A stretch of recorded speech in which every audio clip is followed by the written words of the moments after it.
ایک مسئلہ ہے دیکھیں، اب اگر پی ٹی آئی کے سٹیٹمنٹس اگر آپ سنیں، چاہے گنڈا پور صاحب ہوں چاہے شہریار آفریدی صاحب ہوں، یہ کچھ نظر آ رہا ہے کہ ایک بیک آف دا مائنڈ یہ چل رہا ہے کہ مذاکرات کرنے ہیں. آفریدی صاحب کہہ رہے ہیں کہ جی آرمی چیف ڈی جی آئی ایس آئی سے کرنے ہیں، جو سی ایم کے پی کے ہیں وہ کہہ رہے ہیں کہ جی اسٹیبلشمنٹ سے ہوں گے، لیکن ہوں گے تو سب کے سامنے ہوں گے. اب اس میں کہیں بھی حکومت کا یا سیاسی جماعتوں کا ذکر نہیں آ رہا. یہ مائنڈ سیٹ بن چکا ہے کہ مذاکرات کرنے ہیں یا نہیں کرنے ہیں؟ نہیں کرنے جی. میں آپ کو اس کے اوپر میں آپ کو عرض کرتا ہوں. 12 دن پہلے یا 11 دن پہلے میری خان صاحب سے ملاقات ہوئی جیل میں. میں نے کیٹیگرائز کر کے خان صاحب سے پوچھا کہ کوئی مذاکرات ہو رہے ہیں. خان صاحب نے کہا کوئی مذاکرات نہیں ہو رہے. میں اس دن سے آج تک قائم ہوں اور آج چیئرمین گور خان صاحب نے باہر آ کے یہ بات کلیریفائی کر دی. بینگ اے پولیٹیکل ورکر میرا نیریٹو یا میرا موقف یہ ہے کہ ہم نے مذاکرات سیاسی حکومت کے ساتھ کرنے ہیں.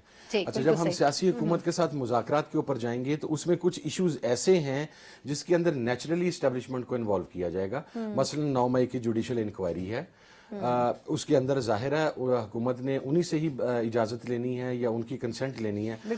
تو ان کو اگر ٹیبل کے اوپر لے کے آنا ہے تو حکومت لے کے آئے. وہ حکومت کے پاس استحقاق ہے، وہ آ کے جب وہاں پر بیٹھیں گے تو نیگوسیشن ہو سکتی ہے. لیکن میں بینگ اے پولیٹیکل ورکر یہ سمجھتا ہوں کہ ایسا کوئی بیک ڈور مذاکرات جو صرف اسٹیبلشمنٹ کے ساتھ ہوں اور اس میں سیاسی جماعتیں یا آپ سمجھیں کہ بلڈوزڈ قسم کی حکومتیں ہی بے شک نہ ہوں، میں اس چیز کا قائل نہیں ہوں. میں یہ سمجھتا ہوں کہ حکومت کو انوالو کر کے ان کی سائڈ سے اسٹیبلشمنٹ کو آنا پڑے گا، چونکہ ہمارے مطالبات میں 2-3 چیز ایسے ہیں. جب آپ کا فرسٹ وہ ہوگا انٹریکشن وہ بیسیکلی حکومت سے ہوگا. حکومت کے تھرو اگر اسٹیبلشمنٹ شامل ہوتی ہے مذاکرات میں تو وہ آپ کے لیے ایکسیپٹیبل ہے. That's what I want جی. بالکل ٹھیک. اور ایسا ہی ہونا بھی چاہیے. اور حکومت بارہا مذاکرات کی ہم سے بات کر رہی ہے. میں نے اس میں کیٹیگرائز کر کے یہ کہا کہ خان صاحب نے 3 پوائنٹس دیے ہیں جیل میں جو میرے سے بات ہوئی.